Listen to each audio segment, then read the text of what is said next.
Welcome to Zero Tackle's First Pass, where we take a look at the biggest news stories making waves in the NRL this week. If you missed it on Thursday evening and Friday morning, the big news was that Sua Fa'alogo has re-signed with the Melbourne Storm on a 4-year extension. It's a 5-year deal, locks him in at the club until at least the end of 2028. It's a big money extension as well, and of course a promotion to the top 30 where he will now reside at the Storm for the next 5 years. Really intriguing questions to come out of this for Melbourne. Obviously, Faalogo has been rewarded for a massive 2023. He set the world on fire in the Queensland Cup. That came after some stellar performances in the preseason trial matches at NRL level, and of course then made his NRL debut at the back end of the year.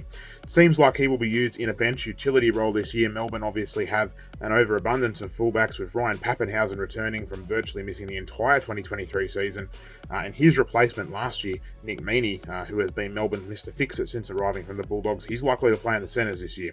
He's played everywhere across the back line, and I have no doubt he'll do a strong job in the centres for the Storm, given it's a position they're a little short on. Well, Justin Olam's obviously gone to the Tigers. Remus Smith's still there, as is young Tonopea and Marion Seve.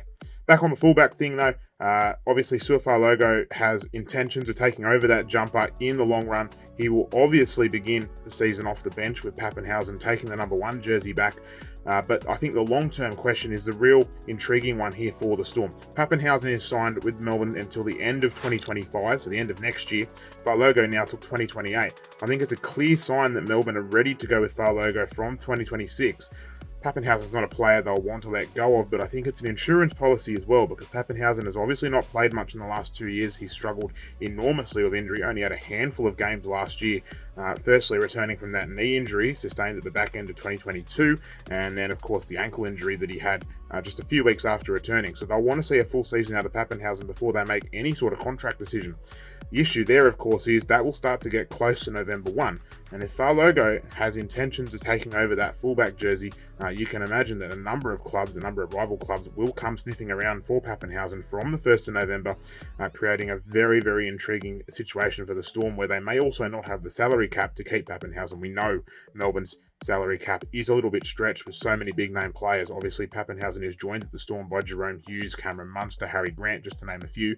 Nelson Asafa-Solomona is also on big money, and there's a number of other players there who are on significant money. So the salary cap stretched, and Papenhuyzen's future, you'd have to imagine, is now up in the air with this massive extension for Faalogo, which, yes, it's one Melbourne wanted to do. It's one they wanted to get locked down as quickly as they could, and they've managed to do that. It just creates a very intriguing dynamic moving forward in the Victorian capital. Let us know in the comments what you think about this deal for Faalogo. Is it the right move for the Storm? And what about the future for Ryan Papenhuyzen? Does he remain at the club long term, or will he find a new home from the start of 2026? And can Faalogo knock Papenhuyzen out of Melbourne's fullback jersey over the next 12 to 24 months? Really interesting times ahead for the Storm. That just about does it today here on the First Pass for Zero Tackle. Don't forget to subscribe to our YouTube channel and follow our website, zerotackle.com, for all the latest news, analysis and opinion. We are Australia's #1 independent rugby league source.